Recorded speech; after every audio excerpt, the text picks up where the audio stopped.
It's the radio guy, Mike Prince, and welcome to the Brazos Valley Schools Credit Hotline. We are super excited about the guest that we have on the other end of this call today. I am not going to delay and hold her up much longer, but she is definitely a native daughter of my beloved Prairie View A&M University, as I present to some and introduce to others none other than Miss Jourdan Kerl. How are you today, young lady? I am doing great, Michael. Thank you so much for that introduction. I'm excited to be back here with you. This is actually my first interview with TV for the most part, so I'm really excited to be here. Well, we're excited to have you on board with us today. And some people say, well, who is Jourdan Kerl, and what is all the hype about a Jourdan Kerl? Number one, she's a PV graduate. Number two, she's a Dallas, Texas native. And number three, she is the hottest thing on the market right now with esports. So before we get into all that, introduce yourself to our listening audience, or get reacquainted with our listening audience, if you would. Sure, no problem. So I guess I'll start my current position. I work as the esports content manager for the Dallas Mavericks. So currently I manage all the social media channels. I interview the players on the esports organization that the Mavericks now have, called Mavs Gaming. But I also manage the social channels, the website. I like to really say, if you've seen it on a digital platform, I've probably touched it at least once. Whether that's with editing, shooting, what have you, copywriting, whatever.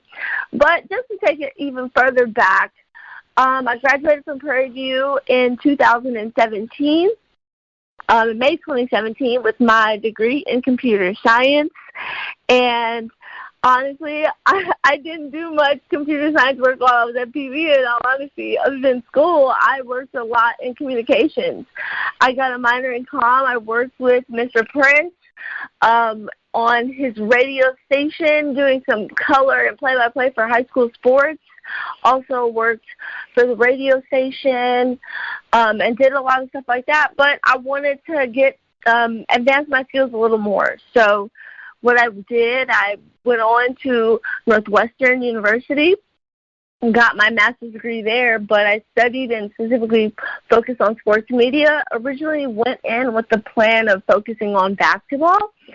In my second quarter, of course the program's only a year, but in my second quarter decided to pivot straight into esports. So I spent a bulk of my time at Northwestern at any esports event in Chicago that I could go to. Also covered some entertainment stuff. So did a couple stories about Chance the Rapper and just content creation in general. So also freelance with ESPN Esports, the Shadow League, did some work with Xbox and Microsoft. And then I went on to intern. I know this is a long introduction, but I want to give y'all the full story. I went on to the Washington teams at Monumental Sports and Entertainment in D.C. As an intern there. So I worked with the esports team and also worked a lot with the Washington Mystics, and that's sort of why I support the Mystics, even though I just love the Wings just as much in Dallas, but the Mystics were really my first WNBA team I was able to connect to and make some relationships there. So after that internship, came back to Dallas, moved home, no work, saw the Dallas Mavericks were hiring for a part-time street team for the esports team. So I got on board with that. Was the very first street team member they ever had. My first job straight out of school, that was probably about 3 to 4 months after I had graduated, though. I was rolling T-shirts and going to the American Airlines Center trying to promote the brand. And eventually, maybe I would say about March of 2019 at this point, they were finally looking for a full-time staff member to help out with some content. I happened to be there already, and I've been full-time with the Mavs ever since. Just worked my way up to manager recently. So again, long explanation, but that's a lot about who I am and what I've done to get to where I'm at now. Well, it was a story worth the tale, worth the wait, and do not apologize for saying that you took too long. We don't care about all that because we are very much into the full story. There's an old guy in the radio business by the name of Paul Harvey, and his little famous catch line was, "Now you know the rest of the story." Now, the talent has already been there with you. The gift was already there. It was already identified way back, and it seems so long ago, but so short ago, with your time at Prairie View. We were honored and blessed to have you work and do some things with us, and we truly, truly cherish it. Matter of fact, I'm probably have to send you some of your old work so you can kind of add it to your archive as you continue to build your platform. But part of the reason that we are truly excited to have you on, there is a mad craze that has swept the nation, and you've been caught right in this funnel of being that go-to person, and that's the art of esports. How did you find out and get involved with this magical carpet ride that you're on right now? Yeah, so I've sort of always been interested in video games ever since I was a kid. I'm the only child, so no brothers and sisters, but the two cousins that I've always been closer to are guys.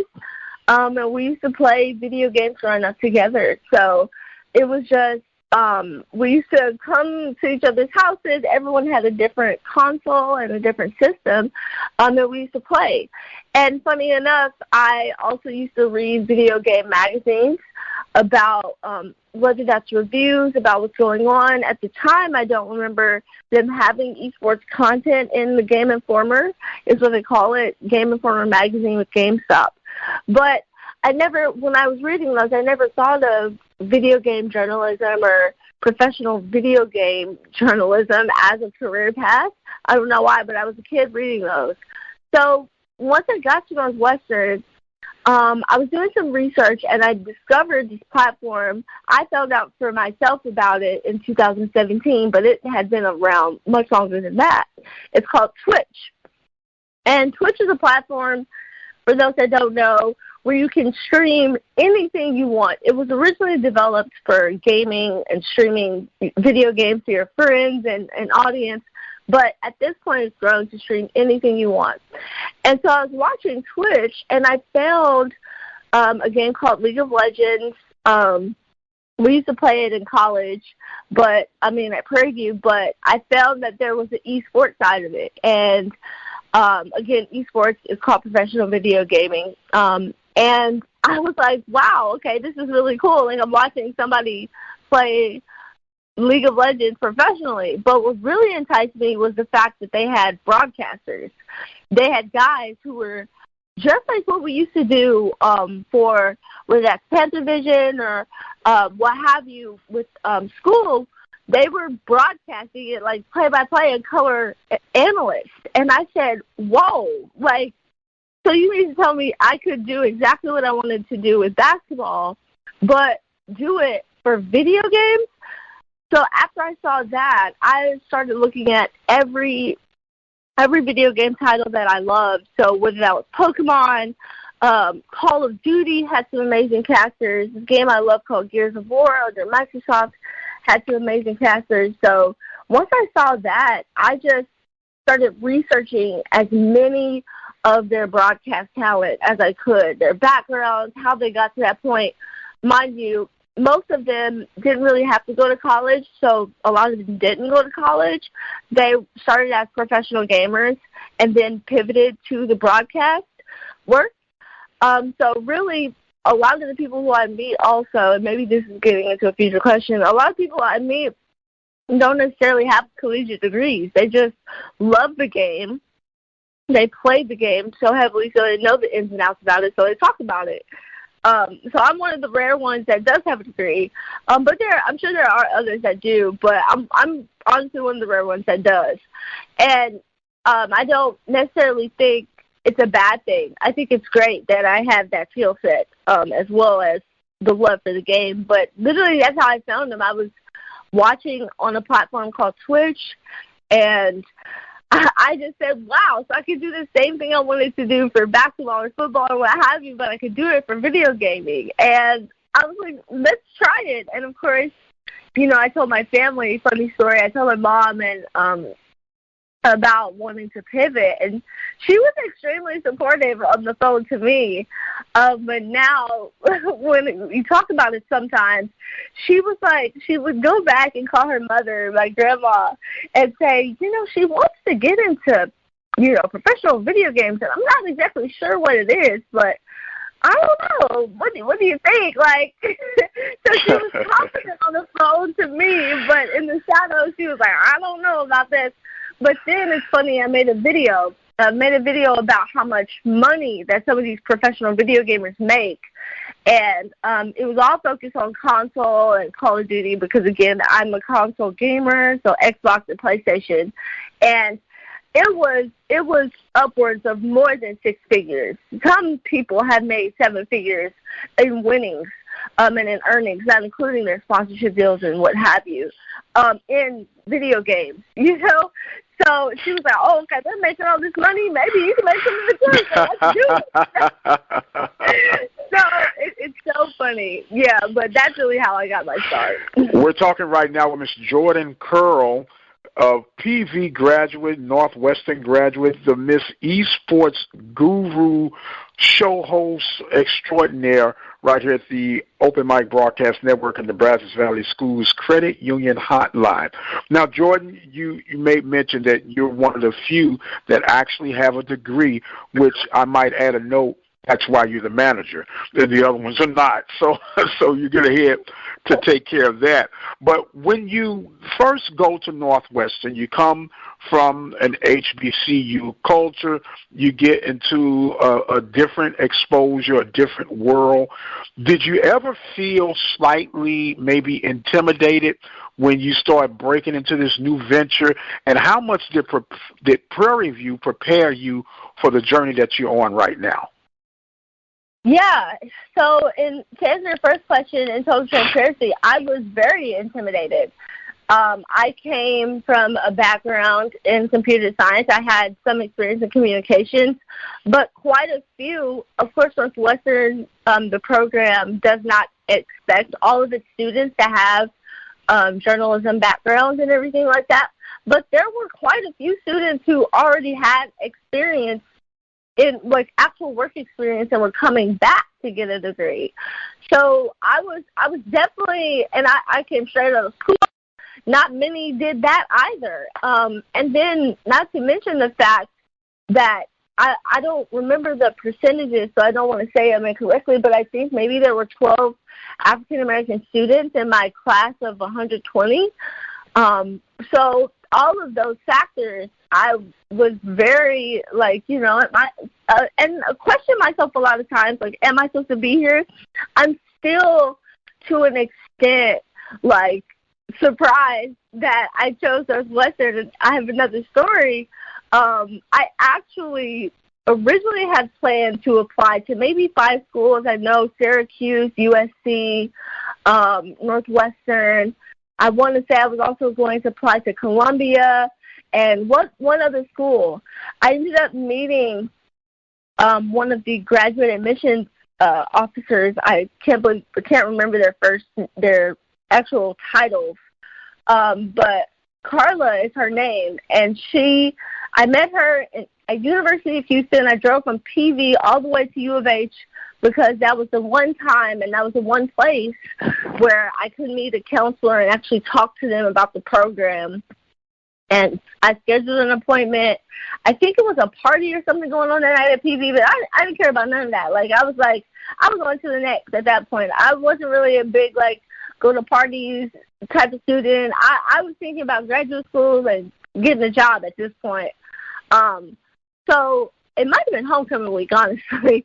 But I went there, and I met with her. I sat down. She answered all my questions. She was so warm. It really felt like family. I ended up only applying to Northwestern.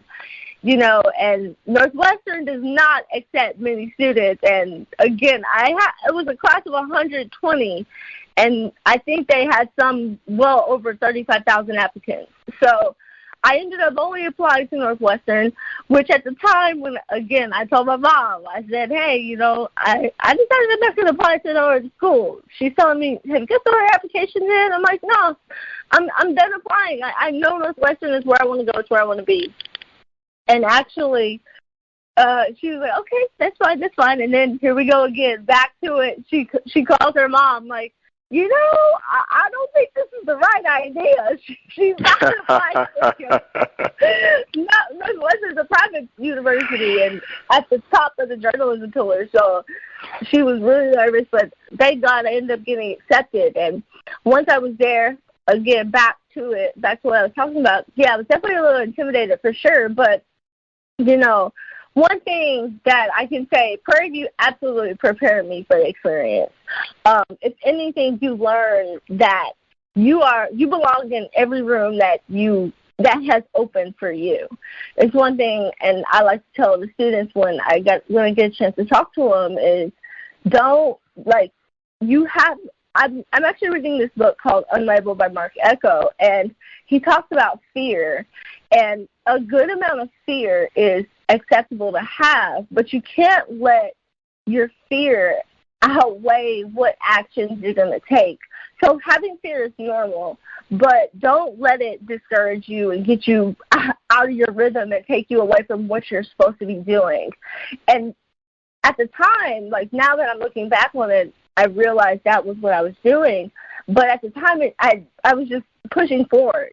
So honestly, if I didn't go to Prairie View, I wouldn't have gotten a scholarship because the scholarship I got covered more than 50% of the tuition at the university. It was specifically for students who studied computer science before they got to Northwestern, so I got that scholarship. My work with, I want to say it was Professor Dow West class. I'm sorry if I'm mispronouncing her name, but she had us doing covering and how to film, shoot, write, and edit in school at Prairie View. So when I went to Northwestern, I knew how to do a little bit of it. So they taught us a couple of different programs that were a little bit different, but the fundamentals were all the same. So that's what I was really happy about. I was able to make connections with different friends. But really, if I didn't go to PV, I might not have gone to Northwestern, in all honesty, because it set me up to be in the place where I got to meet that counselor. I was able to get a scholarship. I was able to do certain things and just felt confident enough to keep going, because there were times throughout graduate school you questioned, this is hard. Why am I here? But I felt like, okay, I've been through Prairie View's program. I can do this one too. So, absolutely. Now, how long did it take for you to meet that crossroad and say, you know what, dag nabbit, I belong here, and I am woman, hear me roar? Yeah, it was probably, I'm trying to think, I want to say it might have been maybe halfway through the first quarter. So I had never been to Chicago. It was my first time. My family had a little bit of nerves about sending me. It was maybe through the first quarter, because initially when I got there, they kind of throw you in off the deep end at Northwestern. The assignments are really fast. They're weekly, but really it was probably a couple of the stories I wrote that I don't remember specifically which one it was. Actually, you know what? No, I think I do remember. So we had an assignment. There's in quarter one, you're learning the basics in journalism, and we had an assignment called beat reports, and that's basically when they give you the assignment at the last minute. You have 3 days to tell a story. Now, maybe to a professional, that seems like, 3 days, that's nothing.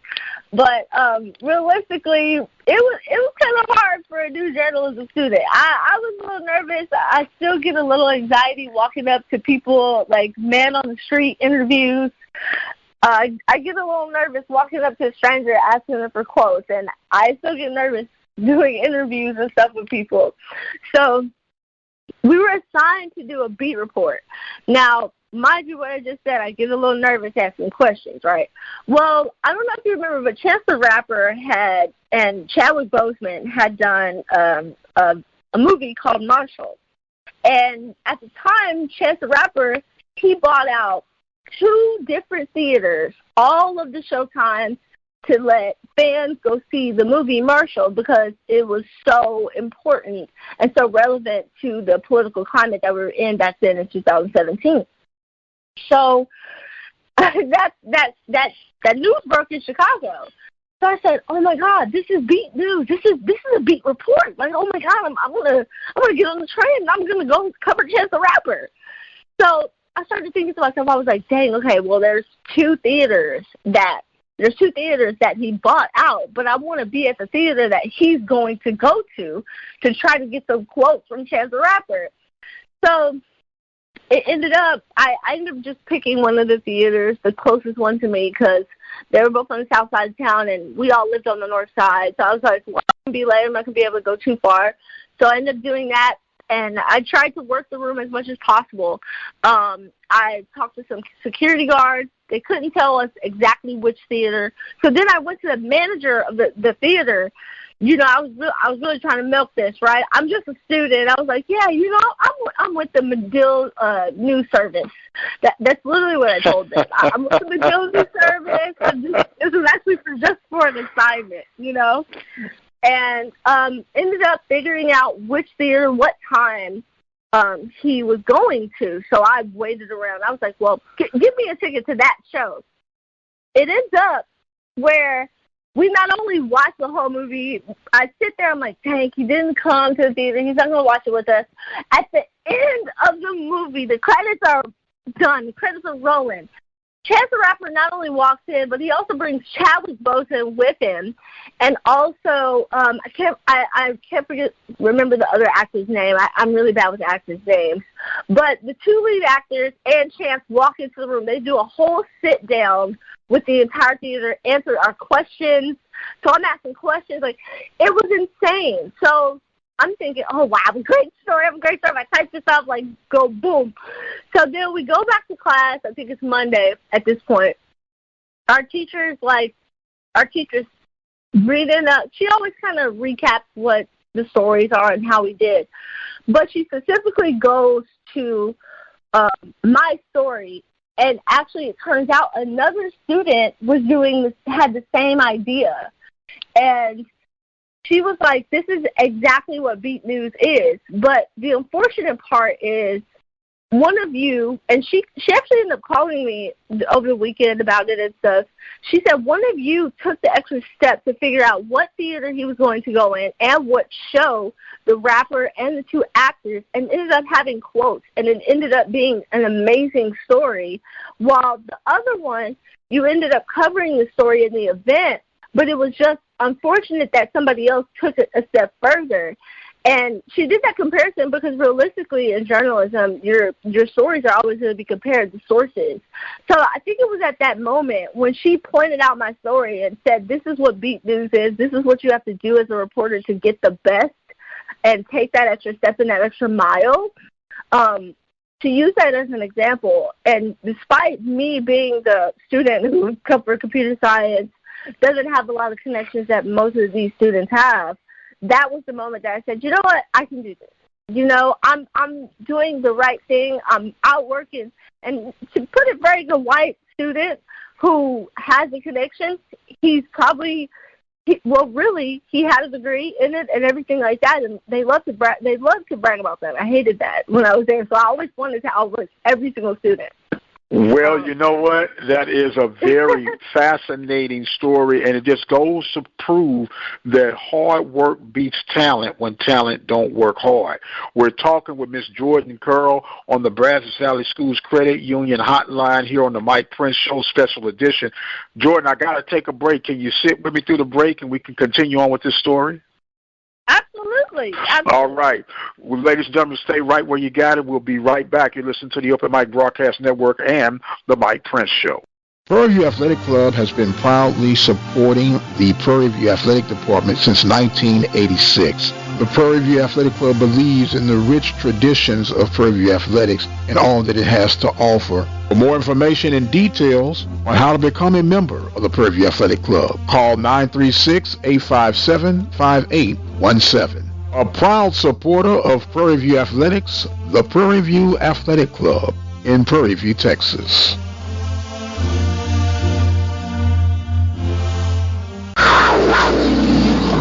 And welcome back, ladies and gentlemen. We have a special guest with us today on the Brazos Valley Schools Credit Union Hotline, Ms. Jourdan Kerl, class of 2017 from Prairie View A&M University, and she took her talents and skill set to Northwestern in Chicago, Illinois, and she blew the socks off the people, and now she's currently being the host with the most in the world of esports. Jourdan, you told us a fascinating story before the break on how you found out that you were at your point of destiny, and now that you're doing these esport hosting events, what has that been like for you? And it's another world that you yet stepping into the deep end, but you're handling things because your name, when I tell you it's on fire, it is absolutely on fire. Now, I've always laid credence and tried to lead, whether it was talking to you guys on the record, off the record,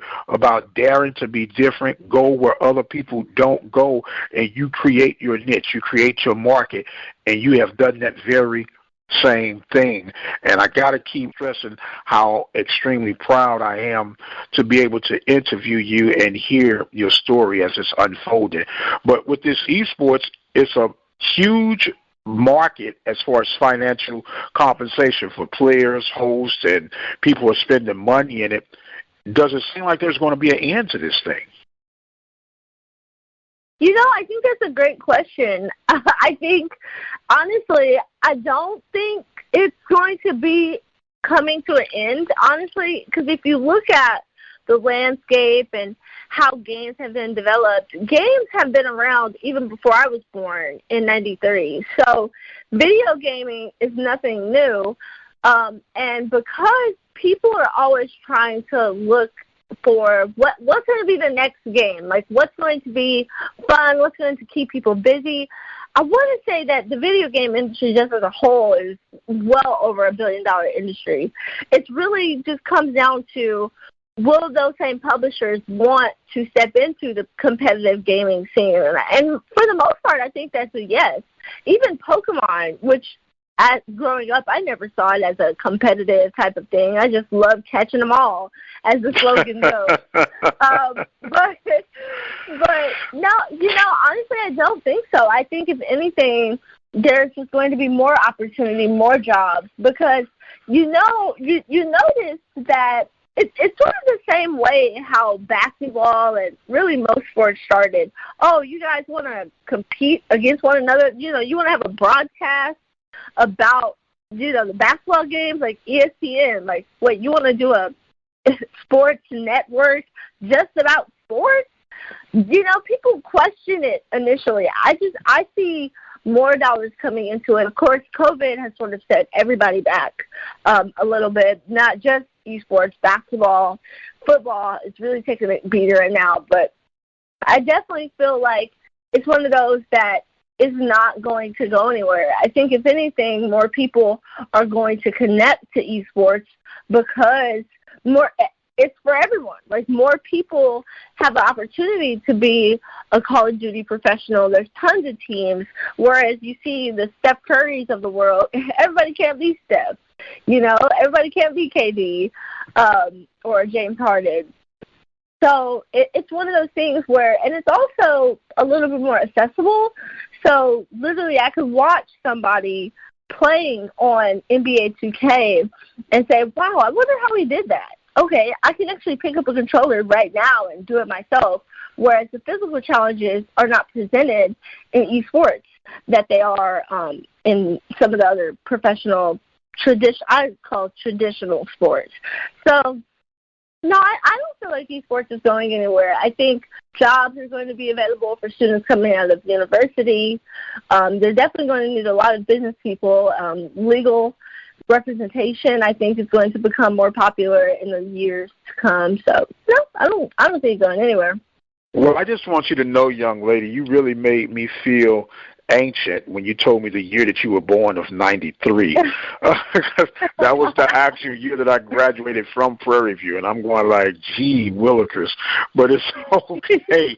We're speaking right now with Miss Jourdan Kerl on the Brazos Valley Schools Credit Union Hotline, talking about the world of esports. Now, fortunate for us here at the Open Mic, have been quite familiar with esports, and we're breaking down.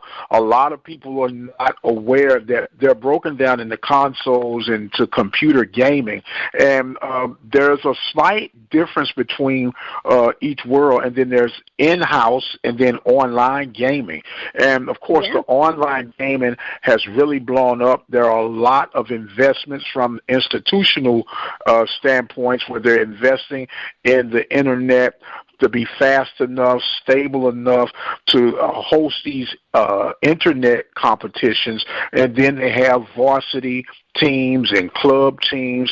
Some are offering scholarships. Guys are wearing uniforms with their names on it, and some of these esports teams are actually on the athletic list per university in these athletic departments. So it is definitely something that is taken off, and as you may mention, it's $1 billion plus industry, and the sky is actually the limit.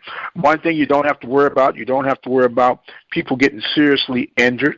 I could see some possible carpal tunnel syndrome, but no broken ankles, no broken legs, no concussion protocols, and is it something that just about anyone could literally participate in? It doesn't really matter of your physical attributes. If you have the stamina mentally and have some hand skills and hand-eye coordination, you could be a star in this industry.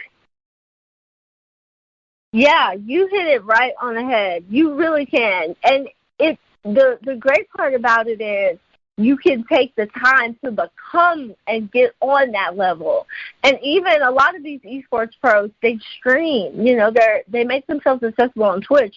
You can watch them on their channels, ask them questions, and learn how to do what they do. That, you know, I think that's one thing we don't always get with the NBA players. Yeah, they're coming out as more human, coming out with YouTube channels. I was watching Jimmy Butler's channel the other day. JaVale McGee has thousands of followers on YouTube, but it's special that you can always access these esports pros. They love Twitter.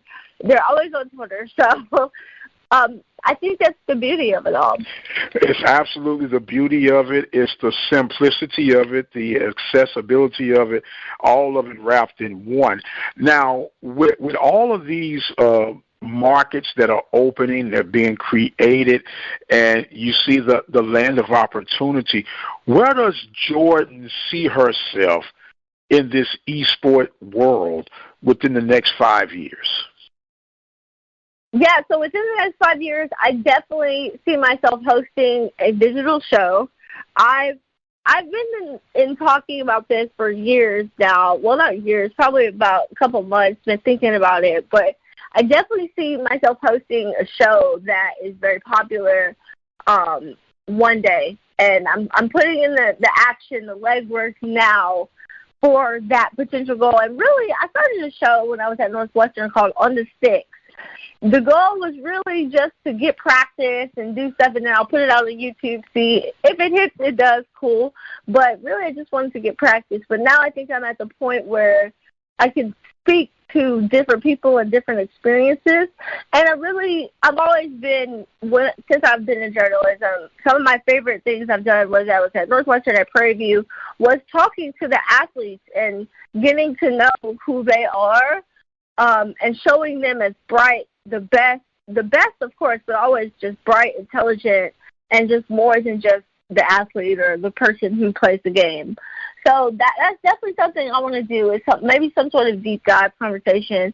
But I also see myself not just in esports. I also want to do some work in like lifestyle sort of content maybe. I really like sneakers. I really like hype culture just in general. So I love Jordans, Nike, hype beast stuff, I guess is what they call it. So I also see myself working, doing some stuff like that and doing some shows that are specifically around that type of work. I definitely feel myself still with the math, you know, working out, trying to build that brand, maybe taking it a step further. Who knows really with that? Who knows the possibilities? I feel like it's really endless with that. Is it still in content? Maybe I've pivoted at this point to marketing because I find that selling and being able to showcase to people why esports is important is amazing. So I'm diving more into the marketing side of things, and I really like it too. So I feel like really the sky's the limit. Like if something comes to me, I've never been afraid to embrace it and to step into a challenge. That's really how I've operated. That's how I've done my work. I do a lot of work in NBA 2K right now, but I also want to try to branch out into more titles. I just did my first Madden broadcast over the weekend, so that was exciting. But I see myself branching out into more titles, more opportunities, and I don't turn much down. So I do understand. You have to be an opportunist, keeping their head on a swivel. And once again, we are extremely, extremely proud of you. And I'm glad I gave you a hard time on your internship grade like I did. Yes, that makes you tough. Well, look, Jourdan, I am thoroughly excited and so thankful for you to grace us with your presence here today. But before we end today's episode, I would love for you to share the opportunity of how someone could follow you and keep up with what you're doing, or ask you questions on how this development is continuing on. And if you would make yourself available to give your information out, the floor is now yours. Oh, thank you. So definitely make sure you check me out on, first of all, Twitter. My Twitter handle is the only one that's different from everything else. So Twitter is it's just my first and last name, @Jourdan Kerl, JOURDAN, last name KERL. And then you make sure you follow me on my Instagram, my Instagram, Twitch, and YouTube channels. Those are all the same handle. It is my gamer tag. It's Miss Jordy, MISSJOURDY. So follow me on those channels. I post a lot of content. I make how-to videos. I stream all the time. I just beat Spider-Man, so I was really proud of that. But yeah, make sure you check me out on those channels. I stream every week. I upload every week, and I also work every day. So yeah, just follow me. I hope you will enjoy the content. And of course, Mr. Prince, I'm so happy that you had me on to share the stories, and just be able to continue to share mine, and hope that I can inspire someone who doesn't, or who maybe is questionable if they should go into video gaming. Maybe there's a little girl out there, just do it. You know, I love video games. I was ashamed of my passion at some point, but I'm not ashamed no more. So even if it's not video games, if it's something else, don't be ashamed. Just do what you love, and trust me, it'll take you very far. Don't listen to the naysayers. Don't listen to the people who are questioning. Just do you. Absolutely. That's Love what you do, simplify what you do, and master what you do. Miss Jourdan Kerl, we are absolutely proud of you, and thank you again for joining us on today. That is going to conclude today's episode, and thank you for joining us on the Brazos Valley Schools Credit Union Hotline. I must exit stage left for right now. I am the radio guy, Dr. Mike Prince, and as always, you guys be blessed, and we'll see you on the other side.